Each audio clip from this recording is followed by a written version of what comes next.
Estamos aqui mais uma vez para dar início a mais uma live da IBNC de Jataí, onde nós, por meio do Instagram, do canal que temos, nós divulgamos a palavra de Deus, a palavra que é viva e eficaz, a palavra que é poderosa para mudar corações, as mentes das pessoas, a palavra que é poderosa para mudar sociedades, mudar o rumo da história da humanidade. Então nós estaremos falando nessa noite sobre fundamentos. Você que estará entrando nessa live, você que já está, que Deus possa estar te abençoando e que você venha guardar essa palavra no seu coração, a palavra que será ministrada, e que você não venha apenas ouvir, mas colocar em prática aquilo que estiver ouvindo. Então estaremos falando sobre fundamentos, é o tema da mensagem, e o título é: O Senhor é o meu fundamento. Estaremos lendo Salmo 11, Salmo de Davi. Assim diz a palavra de Deus: No Senhor eu ponho minha confiança. Como dizeis para a minha alma: foge como um pássaro para o teu monte? Porque eis que os perversos curvam seu arco, eles deixam sua flecha pronta sobre a corda, para que eles possam secretamente atirar nos retos de coração. Se os fundamentos forem destruídos, o que pode fazer o justo? O Senhor está no céu, o Senhor está no seu santo templo, o trono do Senhor está no céu.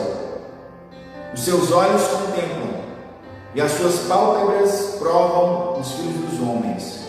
O Senhor prova o justo, porém ao perverso, e aquele que ama a violência odeia a sua alma. Sobre os perversos ele fará chover laços, fogo, enxofre e uma terrível tempestade. Isto será a porção do seu corpo. Porque o justo Senhor ama a justiça, o seu semblante contempla os retos. Querido Deus, nesse momento nós queremos elevar a Ti a nossa oração. O Senhor sabe, nós temos passado por dias difíceis, dias onde os fundamentos, como diz a Tua palavra, estão sendo removidos. Dias, Senhor, onde as leis estão tornando o pecado legalizado.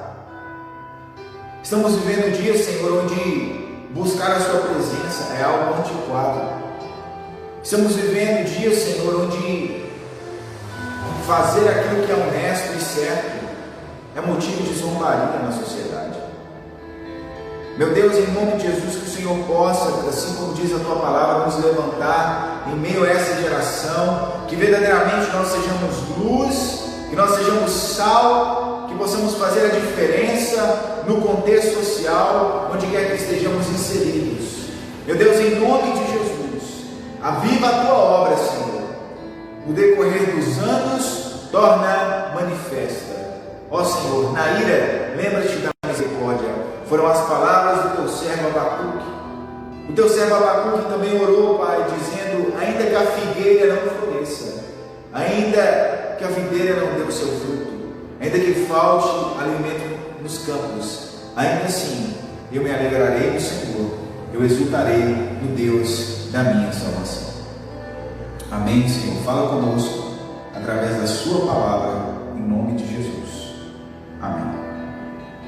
Então, esse texto, esse salmo foi escrito por Davi.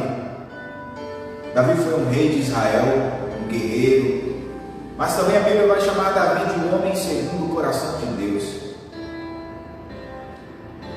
E o interessante é que Davi era um homem que tinha muita intimidade com Deus. Ao lermos os salmos de Davi, nós percebemos o quanto ele era inspirado. Era tão inspirado que dos 150 salmos, 73 salmos são creditados a Davi. Então ele basicamente compilou a metade do livro de Salmos. Um homem que era muito próximo de Deus, um homem que exercia a função de pastor na casa de seu pai Jessé, era o mais novo, mas foi a quem Deus escolheu para que fosse o rei de Israel. E esse texto foi escrito entre os anos de 1040 e 970 antes de Cristo, que é aproximadamente a época em que Davi viveu. E não é de hoje que a sociedade ela vem passando por problemas devido ao pecado. Aqui nós queremos destacar a palavra fundamento, que é justamente o tema da nossa ministração.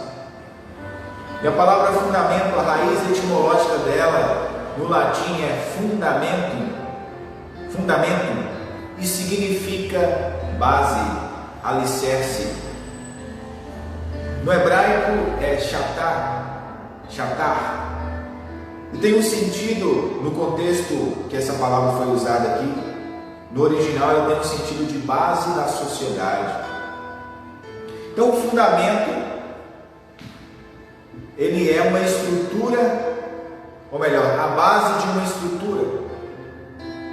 As pessoas quando vão construir uma casa, ou até mesmo os engenheiros quando vão construir aqueles grandes edifícios que nós estamos acostumados a ver, eles têm que preparar um bom fundamento.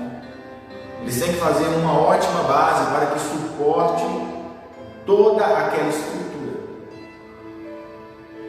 E nós temos vivido dias, como diz o salmista, que faz uma pergunta: se os fundamentos forem destruídos, o que pode fazer o justo? Porque aquele que é justo, ele deseja viver de forma que agrada a Deus. O que rege a vida de uma pessoa justa não são aquilo que as pessoas dizem. O que rege a vida de uma pessoa justa não é o que a maioria diz, mas sim o que está escrito na palavra de Deus. Desde já eu faço uma pergunta: você tem vivido conforme a palavra de Deus? Então nós vivemos dias de confusão social, vamos dizer assim, porque as pessoas não sabem o que é certo e o que é errado mais, por estarem distantes de Deus.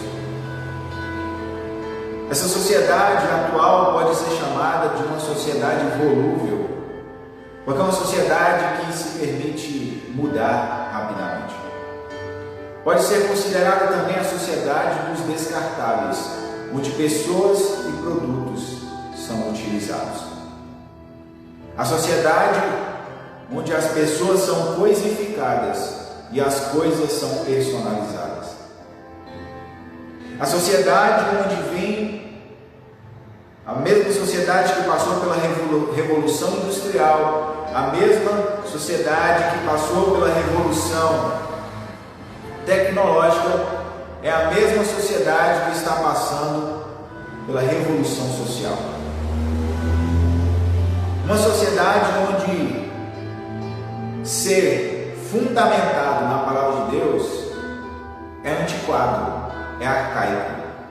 Uma sociedade onde você expressar os valores bíblicos, você é chamado de fundamentalista. Você é chamado de uma pessoa que é arcaica, ultrapassada. Nas gerações passadas, a Bíblia teve muita utilidade. Mas parece que no século 21, na era pós-moderna, o homem se tornou tão autossuficiente que Deus foi colocado de lado, que a palavra de Deus foi colocada de lado. E as pessoas vivem suas vidas sem terem noção do perigo que estão correndo. Nós vemos a sociedade mexendo no conceito de família, onde a palavra de Deus, a Bíblia, nos mostra claramente que o modelo que Deus criou é pai e mãe, um homem que casa com uma mulher. Mas a sociedade tem criado diversos tipos de família. Famílias que são contrárias àquilo que Deus nos ensina em sua palavra. Famílias que são contrárias às coisas naturais. Até uma criança, se observar, a criança vai perceber que os conceitos de famílias que têm surgido atualmente são conceitos antinaturais. A biologia descreve que o ser humano A biologia é clara quanto a isso, que na vida o homem nasce para crescer, ele nasce, cresce, se reproduz e morre. Mas os conceitos de famílias que temos visto hoje são contra as leis da ciência. Mas o que nós devemos fazer em meio a tudo isso? A palavra faz uma pergunta: se os fundamentos estão sendo destruídos, quem poderá fazer o justo? Se as bases da sociedade, as bases que estavam fundamentadas na palavra de Deus são removidas, o que o homem justo pode fazer? Então eu quero deixar já de início uma frase para a nossa reflexão, que é a seguinte: as circunstâncias não mudam Deus, mas Deus muda as circunstâncias. A nossa fé não deve estar fundamentada em coisas ou em pessoas.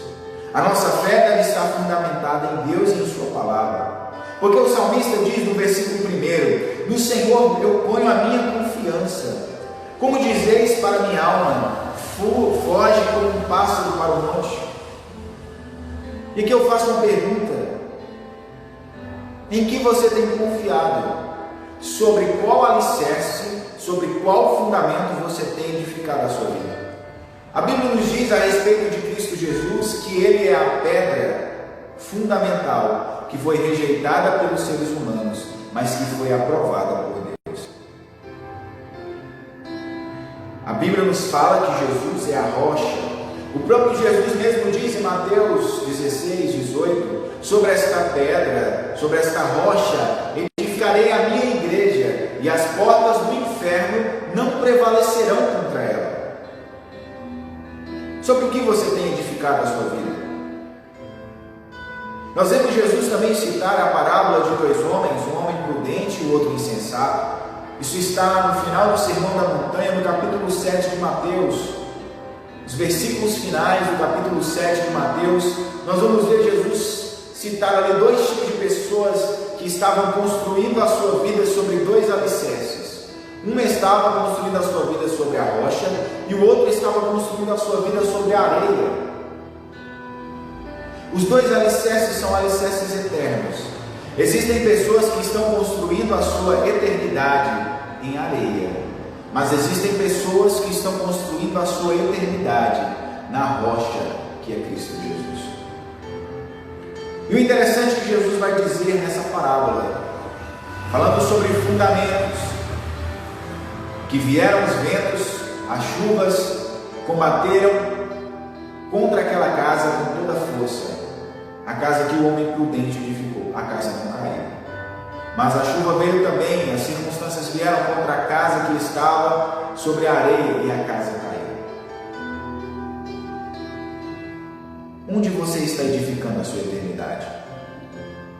O Senhor Jesus é o seu fundamento?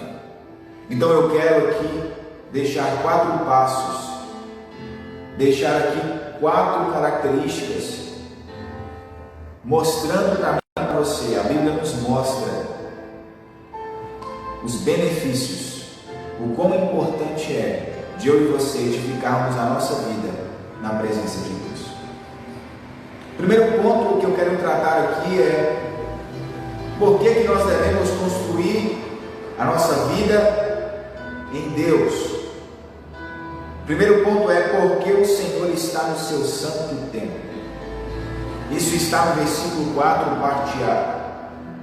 O salmista ele vem caminhando, perguntando para as pessoas como é. Ele diz no versículo 1 ainda: no Senhor eu ponho a minha confiança. Como dizeis para a minha alma, foge como um pássaro para o monte. Existem muitos de nós que temos confiado no monte da nossa força. O monte aqui que ele está falando é um monte, é algo que a pessoa confia que não é Deus. Tudo aquilo que eu e você lançamos a nossa confiança, que não é Deus, que não é de Deus, nós estamos construindo a nossa casa sobre ruínas. E assim a sociedade, as pessoas têm construído suas vidas em detrimento da palavra de Deus. As pessoas têm vivido sem se importar com os princípios e preceitos que Deus estabeleceu. E nós vemos o porquê de tudo isso. Então aqui o salmista vai dizer para mim e para você que o primeiro motivo para nós construirmos a nossa vida no Senhor, que é o nosso fundamento, é que o Senhor está no seu santo templo. A palavra santo, nesse texto aqui utilizada, é Kodesh. Kodesh, ele traz um sentido de algo que é separado, algo exclusivo. Isso quer dizer que Deus está no seu santo templo, quer dizer que Deus está separado do pecado. Deus, ele não tem nada a ver com o pecado. Entre Deus e o pecado existe um abismo eterno. Por isso o pecador está separado eternamente de Deus. Só que essa questão do pecado parece que não está trazendo um alerta no coração das pessoas mais. Parece que elas estão satisfeitas consigo mesmas. Falar sobre pecado na nossa sociedade, na nossa geração, é algo que causa incômodo e desconforto, onde muitos não se interessam em ouvir, e é justamente o que está escrito na palavra de Deus. 2 Timóteo capítulo 4, Paulo vai dizer a Timóteo: prega a palavra a tempo e fora de tempo, porque sobrevirão dias em que as pessoas não suportarão mais ouvir a verdade e procurarão mestres, pregadores, que preguem aquilo que somente eles querem ouvir.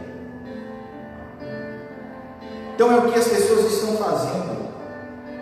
Estão olhando para Deus e selecionando os atributos de Deus que elas querem. Para que você tenha uma vida sólida, para que você tenha uma vida fundamentada em Deus, você precisa construir a sua vida sobre a santidade. É justamente isso. Está falando sobre santidade nesse versículo. O Senhor está no seu santo templo. Se eu e você desejamos viver uma vida com Deus, nós precisamos andar em santidade e andar longe do pecado. Isso fica claro porque a palavra de Deus nos diz em Romanos 6,23 que o salário do pecado é a morte, mas o dom gratuito de Deus é a vida eterna em Cristo Jesus. É o que nós precisamos, é de andar em santidade. A santidade, ela é uma marca na vida daqueles que pertencem a Deus. Não existe coerência no que a pessoa diz quando ela afirma que ela é de Cristo, mas ela não vive em santidade. Infelizmente, essa pessoa ainda não entendeu o que significa pertencer a Cristo. Infelizmente, essa pessoa ainda não entendeu o que significa pertencer a Deus. Então, um dos fundamentos aqui é o fundamento da santidade. Construa a sua vida sobre o fundamento da santidade. Porque em Provérbios 14, versículo 34, a palavra vai nos dizer que o pecado é a ruína de qualquer povo. Toda essa destruição social, toda essa loucura, essa falta de conceito da sociedade, onde o homem chegou ao cúmulo, de rejeitar Deus. O homem tirou Deus do centro e se colocou no centro. As pessoas não vivem suas vidas voltadas para Deus, elas vivem as suas vidas voltadas para si mesmas. Então, o texto está falando que o primeiro alicerce aqui, no Senhor, é o alicerce da santidade, porque Deus é santo. Nós vemos vários textos na Bíblia, onde eu vou citar um deles, Enoque. A Bíblia diz que Enoque, o sétimo depois de Adão, ele andou com Deus. Enoque andou com Deus, e a Bíblia diz que Enoque era tão próximo de Deus, que Deus o arrebatou, Deus o tomou para si. Deus levou Enoque diretamente para o céu, sem passar pela morte. Então há uma recompensa por se viver em santidade. Existe melhor companhia para nós do que a companhia de Deus? Então, fica aí esse primeiro alicerce que a palavra nos mostra, esse primeiro fundamento, que é o fundamento da santidade. O segundo item que a palavra de Deus nos mostra, isso está também no versículo 4, que vai dizer: o trono do Senhor está no céu. Então esse é um motivo pelo qual eu e você devemos edificar a nossa vida em Deus. A Bíblia está falando que o trono do Senhor está no céu. O trono de Deus está acima de todas as coisas. Aqui a palavra nos mostra que Ele é um Deus soberano. A Bíblia nos mostra que Deus está acima da maldade. A Bíblia nos revela que a maldade não prevalecerá para sempre. Nós vemos aí as pessoas praticando os seus atos de maldade e seguem de cabeça erguida como se nada fosse acontecer. A palavra aqui nos diz que Deus está no céu e que Deus está vendo tudo o que está acontecendo. Olha só, o trono do Senhor está no céu. Os seus olhos contemplam e as suas pálpebras provam os filhos dos homens. Deus está de olho na minha vida. Deus está de olho na sua vida. Deus está de olho na minha vida. Se o que eu estou pregando nesse momento está em conformidade com aquilo que eu vivo. Deus, Ele conhece quando as pessoas estão sendo sinceras umas com as outras. Deus sabe que quando uma pessoa está diante de outra, se ela está falando para aquela pessoa é verdadeiro ou não. Então Deus conhece os corações dos filhos dos homens. E o trono dele está no céu. O reino dos homens pode ser abalado, mas o reino de Deus jamais será abalado. Veio um vírus no ser microscópico e parou o reino dos homens. Causou uma pane muito grande. A terra pode estar em crise, mas o céu jamais conhecerá crise. Por isso que a palavra nos chama, convida eu e você dizendo: arrependei-vos, porque está próximo o reino dos céus. Para que você possamos entrar no reino dos céus, nós precisamos nos arrepender dos nossos pecados, crendo na soberania de Deus, que todas as coisas estão no controle de Deus. As nações, como diz a palavra, as nações estão trabalhando em vão, porque ao invés das nações estarem trabalhando para a glória de Deus, as nações estão trabalhando para a sua própria glória. E no final de tudo isso que as nações estão construindo, está sendo construído sobre a areia. Muitas pessoas têm construído a sua vida sobre a areia, mas a palavra nos orienta que nós devemos construir a nossa vida no Senhor Jesus. Nós devemos construir a nossa vida na confiança do Senhor Jesus, que Ele é soberano, que todo domínio está nas mãos dEle. A palavra nos diz em Colossenses, capítulo 1, versículo 15, que Cristo Jesus é o primogênito de toda a criação. Ele é aquele que está em primeiro lugar. Ele é o maior de todos. Não há nenhum nome semelhante ao nome de Jesus, o nome todo-poderoso. E Jesus Cristo é o fundamento da vida de todo o cristão. Cristo Jesus, aquele que agradou o Pai, Ele é a nossa rocha, Ele é o nosso fundamento. Então o trono do Senhor está no céu, e nisso deve estar a nossa confiança. Ainda que os montes se abalem, ainda que as estruturas dessa terra se movam e se removam do lugar, aquele que pratica a palavra de Deus, essa pessoa permanecerá para sempre. De eternidade a eternidade, Ele é Deus. Ele não muda, Ele é soberano. As circunstâncias, elas não geram nenhuma interferência no poder de Deus. Não geram, porque Ele está acima de tudo isso. Mas a grande questão é: nós estamos confiando em Deus, como diz o salmista? Nós estamos depositando a nossa fé na palavra de Deus, ou naquilo, nos conceitos desalinhados que a sociedade tem a respeito de Deus?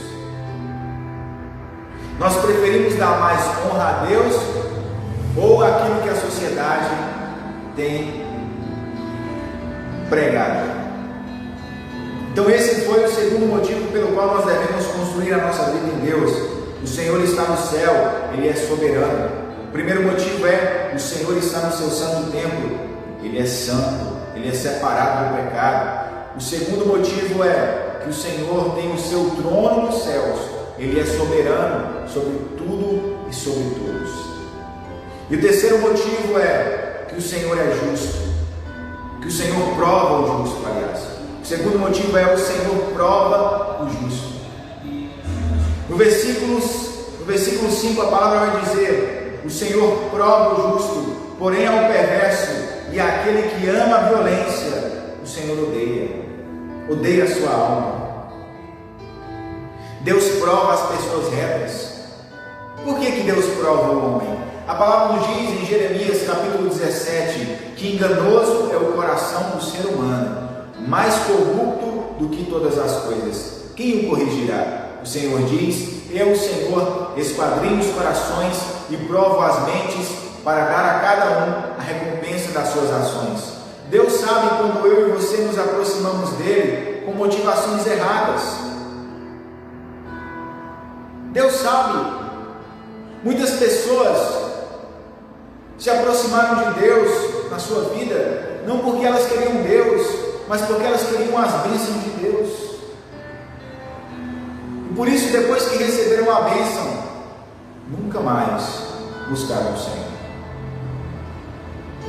Há pessoas também, por isso que a palavra vai dizer no versículo anterior, que o Senhor prova os filhos dos homens, que os olhos do Senhor estão sobre os homens. Não há ninguém que faça qualquer coisa que seja escondido dos olhos de Deus. A Bíblia diz que tudo aquilo que está oculto será trazido à luz pela palavra de Deus, porque a palavra de Deus revela todas as coisas. Então, ninguém pode se esconder de Deus, porque Deus prova o justo. A vontade de Deus ao provar o justo não é para reprová-lo, mas para aperfeiçoá-lo. A palavra diz em Mateus 5,48: sejam perfeitos como perfeito é o vosso Pai Celestial. Deus espera de nós uma perfeição. Deus espera de nós uma mudança. A quarentena, a pandemia veio para nos mostrar o quão distante de Deus nós estamos. As pessoas, elas vão em todos os lugares. Elas vão no supermercado durante a pandemia, foram no supermercado durante a pandemia. As pessoas fizeram churrasco durante a pandemia, mas para vir na casa de Deus, as pessoas não vêm. O que está acontecendo? Será que verdadeiramente amamos a Deus? Será que as nossas palavras estão sendo sinceras diante dele? O Senhor prova o justo. Saiba que se você se aproxima de Deus, Deus vai provar as suas motivações. Por isso, na caminhada cristã, a Bíblia deixa claro que no mundo tereis tribulações, mas tenham fé e coragem, porque eu venci o mundo. Se nós amarmos Jesus de verdade, nós não vamos desistir de Jesus nunca, porque Jesus nunca desistiu de nós. Se nós amamos Jesus de verdade, pode vir o que vier, nós não vamos abandonar o caminho, porque fomos alcançados por Jesus. E uma vez salvos em Cristo, nós somos salvos para sempre. De modo que aqueles que retrocederam não conheceram a Cristo como devia. Mas fica o desafio para nós de nos aproximar de Jesus, de querer mais de Jesus, de buscar a esse Jesus, de construir a nossa vida sobre a rocha, sobre o fundamento. O homem prudente constrói a sua casa sobre a rocha, que é Cristo. E veio o coronavírus e bateu contra a vida desse homem prudente e a casa não caiu, porque o homem tinha construído a sua casa sobre a rocha, mas veio o coronavírus e bateu contra a casa daquele que estava construindo a sua vida sobre a areia, e a casa caiu, porque essa pessoa não estava construindo a sua vida na palavra de Deus. Então o terceiro ponto é: o Senhor prova o justo. Esse é um dos motivos para que eu e você venhamos edificar a nossa vida em Deus. Ele prova a nossa vida, Ele nos aperfeiçoa a cada dia mais. Ele sabe quais são as nossas intenções. Então reavalie suas intenções ao buscar a Deus. Seja sincero com Deus. Seja sincero. Peça a Deus um novo coração. E Ele vai mudar a sua vida. Ele vai mudar a sua história. Então somente seja honesto com Deus. Seja honesto consigo mesmo. Consigo mesmo. E o quarto e último motivo para construirmos a nossa vida em Deus é que o Senhor ama a justiça. Se nós decidirmos viver a palavra, nós estamos construindo a nossa vida nele, na rocha. E se Deus é justo e ama a justiça, Ele vai nos dar a nossa devida retribuição. O homem é justificado pela fé em Cristo Jesus e também pela obediência a Cristo, porque a verdadeira fé, ela nos move em obediência à palavra de Deus. A verdadeira fé, ela nos move em obediência à palavra de Deus. O verdadeiro cristão, ele não apenas ouve a palavra, ele não apenas vai na igreja, mas ele pratica o que está escrito na palavra de Deus. Então aqui está o quarto motivo por que nós devemos construir a nossa vida do Senhor, porque Ele ama a justiça. Mas será que nós amamos a justiça? Será que nós amamos a justiça do Senhor? Porque muitas vezes nós amamos a nossa própria justiça. Mas e a justiça do Senhor? Em que se baseia a justiça do Senhor? Como nós sabemos, a justiça de Deus, a justiça eterna de Deus, se baseia em Sua palavra. E nós podemos perceber que essa justiça não pode ser produzida no coração do homem. Por isso Jesus Cristo veio e cumpriu a justiça de Deus, para trazer salvação para todos aqueles que nele creem.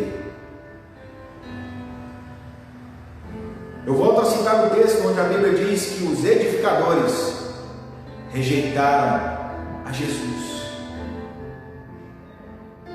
Muitas pessoas estão rejeitando a Cristo, a palavra, para construir a sua vida.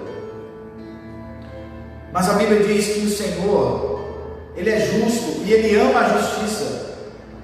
O rosto do Senhor contempla os retos, ou seja, Deus se agrada de uma vida honesta. Deus se agrada de uma vida dedicada a Ele. Então pare de viver só para você. Pare de pensar só em si.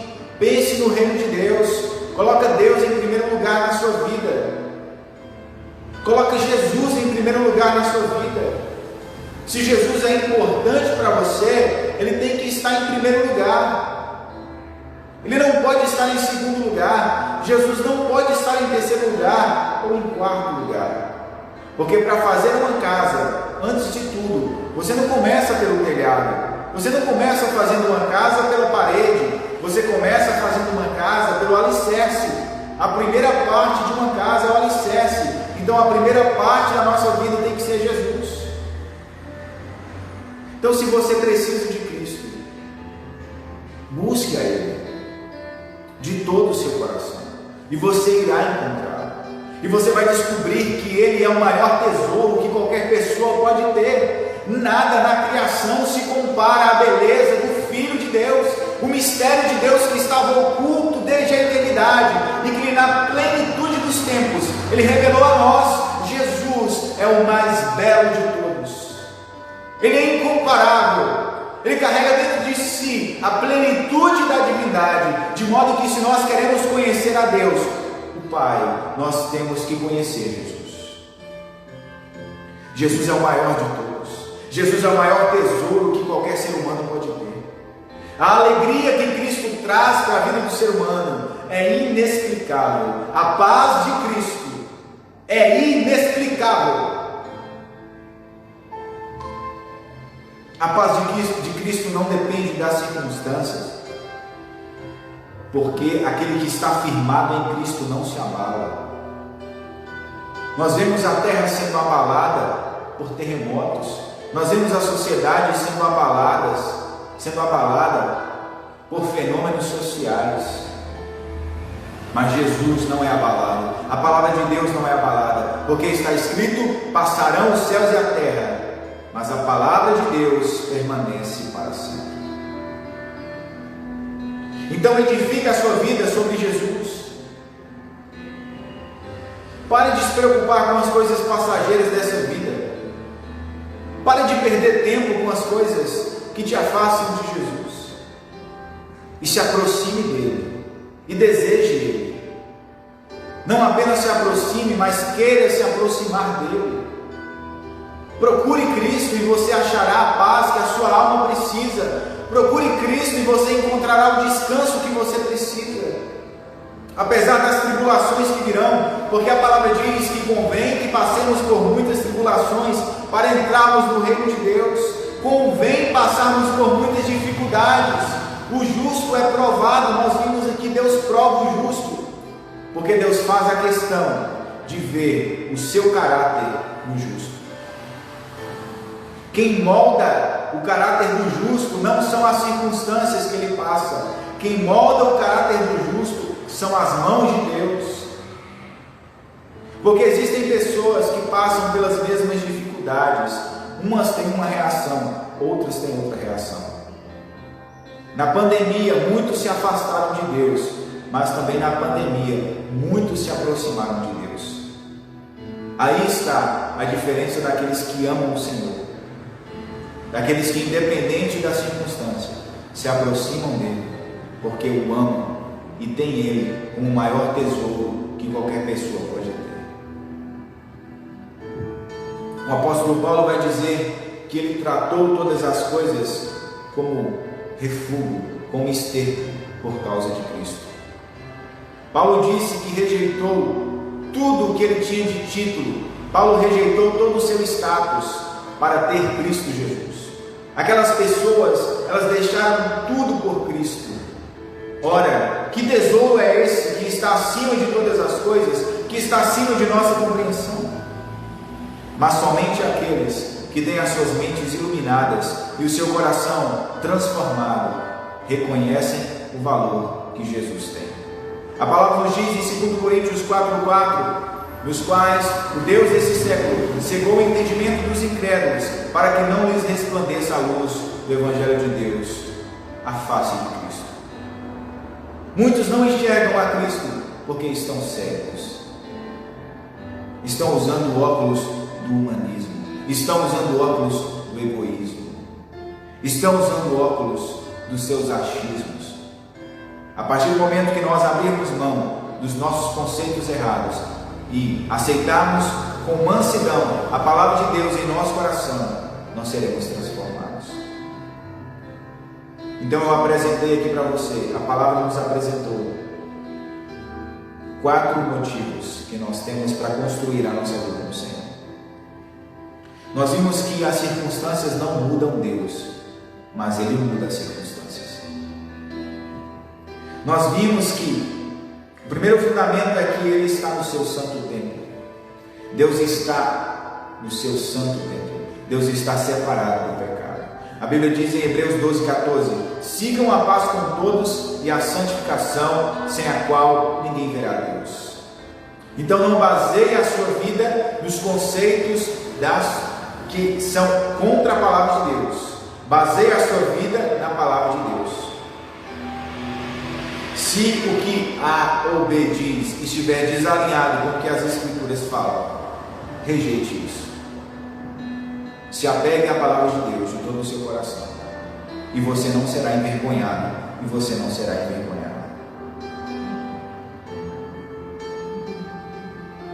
Então esse é o primeiro fundamento. O segundo fundamento é que o Senhor está no céu, Ele é soberano sobre todas as coisas. Aquilo que Deus faz, o homem não desfaz. Esse novo conceito de família que está sendo elaborado pela sociedade, esse conceito não irá longe, porque ele está indo contra os princípios estabelecidos por Deus. A família, ela é a base da sociedade, e Deus é a base da família. O terceiro ponto, o Senhor prova o justo. Deus faz questão de aprovar o caráter dos seus filhos. E o quarto ponto é que Deus é justo e Ele ama a justiça. Então, se você ouviu Deus falando ao seu coração nessa mensagem, não espere para amanhã para você se decidir em seguir Jesus. Decida hoje. Mas tome essa decisão de todo o seu coração. Porque virão muitas provações e tentações para te fazer voltar atrás. Mas aquele que verdadeiramente ama Cristo, ele não volta atrás, ele segue em frente. Amém? Que fique essa palavra de Deus para a sua vida. Que Deus possa direcionar o seu caminho. Que Deus possa mudar a sua vida e a sua história. Saiba que Deus é amor.